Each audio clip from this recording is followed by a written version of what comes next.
Think about the screening software you use right now to, filter candidates. It acts a lot like a facial recognition system. But what happens if that system was just, well, never programmed to recognize the faces of a massive portion of your talent pool? Right. To the software, those people just don't exist, which leaves you with this uh, artificially shrinking talent pool. Mm, And honestly, a lot of capable people are just locked out of the workforce. exactly. And if you are an HR decision maker listening to this, you know exactly how frustrating that is. Welcome to this deep dive. Today, we are unpacking a major paradox in Romania's talent market regarding youth employment. Yeah, and we'll be examining how AI is rapidly rewriting the rules for entry-level hiring. Right. We're pulling from a pretty dense stack of sources today: Eurostat, the OECD 2025 reports, Statista, BCG, and NACE to map out what is actually happening. And the numbers out of Romania from, well, March 2026 really illustrate this perfectly. I mean, the overall unemployment rate is remarkably low, sitting at just 6%. Which means the jobs are clearly there. They are. But youth unemployment, so people under 25, is at roughly 28%. That is the highest in the EU, and it's nearly double the European average. Wow. Wait, so why the massive gap? The overall rate tells us companies are hiring, but young workers are completely missing the boat. It really comes down to structural barriers that essentially create a blank CV. First, you have geographic clustering. Hmm. Formal jobs are concentrated in urban centers, but a huge portion of the youth population is rural. Oh, okay. Add in early school, leaving rates of over 15%, and you just lose that educational paper trail. Mm. Critically, the work many young people in rural areas do actually find is informal.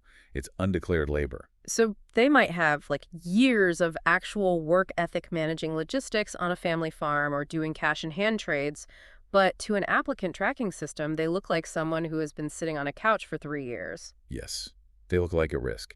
And the timing of this is incredibly tough because the nature of the entry-level jobs they want is being fundamentally altered by AI. Actually, I noticed a glaring contradiction in the data on this. U.S. entry-level job postings have dropped by 35%, right? And 40% of CEOs say they are cutting junior roles.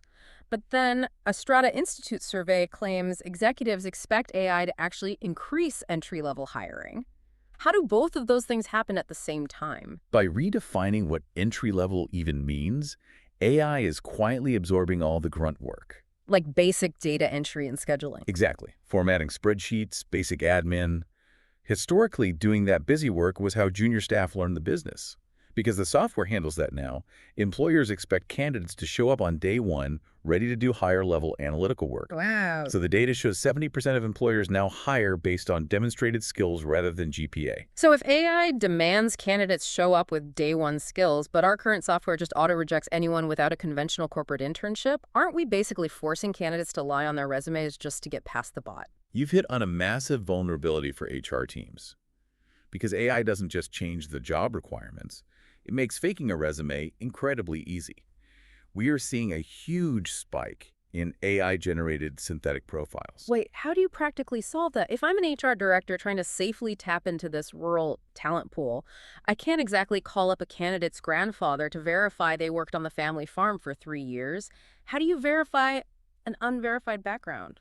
You have to shift from checking paper trails to structured evidence gathering. Structured background screening doesn't just look for a tax form. Okay, so what does it look for? It involves using competency-based assessments to validate the soft skills they claim to have. You verify community involvement or volunteer work through local institutions rather than corporate HR departments. That makes sense. And to catch those synthetic profiles, screening tools cross-reference digital footprints and metadata to ensure the person actually exists and didn't just, generate a persona overnight.